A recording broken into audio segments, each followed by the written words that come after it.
hear people say that Arizona Immigration Bill, SB 1070, is necessary, the bill that calls for racial profiling in a show-me-your-papers society. What they're really saying is the federal government has failed in its duty to stop illegal immigration, that the federal government is not enforcing its own laws. Ironic enough, I personally encourage the federal government not to follow their own laws when it comes to taxation, eminent domain, national ID card, war, gun control, war on drugs, and the list goes on. But what's even worse is the government actually breaks natural law every day by using the threat of force, by using terrorism. Of course, we all know what happens if you do not pay your taxes. You go to jail. The state will use force on you, even if you don't infringe on anyone else. Free trade is vital to a free society.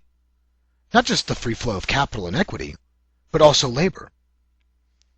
Immigrants bring their own demand, even more so than newborn babies. Most of the people who will watch this video are offspring of immigration, and America used to welcome immigrants. Give me your tired, your poor, your huddled masses yearning to breathe free. The government will always tell you to give it more power so it can catch all the illegal immigrants. But we must ask then, what is an illegal immigrant? The government, this mafia-style, fear-mongering bureaucratic sector, actually defines the term illegal immigrant as, quote, a non-citizen who has entered the United States without government permission, unquote. Illegal immigration is then simply a government-made idea. Every time you say the word illegal immigration, you perpetuate the belief that government has properly defined this term and that you are just enforcing something moral. Quite the opposite in effect, though. You are actually subsidizing and encouraging violence. You are pushing your civilization away from freedom and peace. Many on the right state that the welfare system is the problem, that it increases immigration. In some cases this is true, although I'm not sure how increases of humans are necessarily a bad thing. This is not a zero-sum game. But libertarians understand not all immigrants are welfare recipients. Most that immigrate do work. The real problem is that immigrants become the scapegoats for our underlying economic statism, our economic ills and turmoil. Instead of focusing on our current problems, immigration issues, created by government, diverts attention away from the real economic culprits, such as the Federal Reserve, government-sponsored enterprises, government-backed corporatism, statism, once again, another list that can continue for quite some time. Even though all these tangible and intangible ills find their roots at coercion.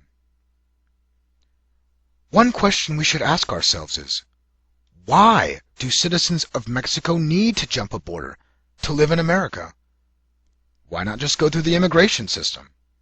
Well, the answer, because there are caps on immigration.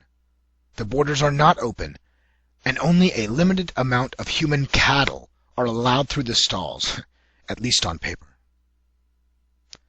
Government discrimination and xenophobia towards immigration actually began in 1882 with the Chinese Exclusion Act that banned all humans with the livestock branding Chinese. Not that we can't find earlier signs of government discrimination.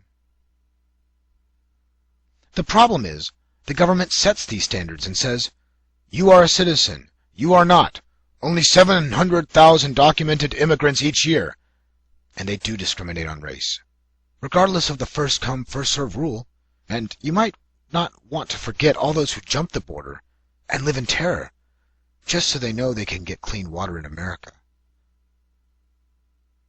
But liberty is colorblind. It cares not if you're white, black, brown, purple, hunter green. It doesn't give a crap. The only thing freedom is concerned with is that you do not infringe on another human. This begs the question, where do they get this money and power to discriminate and use this false sense of patriotic xenophobia? From you. They use terrorism on you to extort your tax money. They take your taxes at the threat of gunpoint. If you do not pay, you will be arrested. All of this anti-freedom legislation, this anti-illegal immigration war, not only adds a burden to you and your family, not only to the immigrants, but also to the guards who are employed in this human farming, this herding, this torture. My question to you is, when the American dollar begins to devalue, as M3 makes its historic, never-before-seen inflationary cycle, just as Mexico's government had done to the peso decades previous, which country will you and your loved ones flee to escape starvation and abject poverty? Will the billions of dollars in security border walls be there to keep people out? Many of whom will never want to come here after an economic fallout anyways. Or will these laws instead, like North Korea, keep us from emigrating, to keep us from leaving? The reason Mexicans are coming here is because their government and central bank already screwed up their economy decades ago. We're next. Wonder which statist, xenophobic country you will try to escape after the American dollar declines. Good luck finding a country in this world that will welcome bankrupt Americans. There aren't many left. Most of these countries are upset that we've been bombing the world and threatening them with sanctions if they do not jump on board. In the end, fulfilling this statist, false utopia called anti-illegal immigration legislation only goes to perpetuate racism and xenophobia and will do more harm on a free society than good. In fact, free trade of labor and open borders, by its very nature, discourages racism. It discourages conflict and engages our community with the world.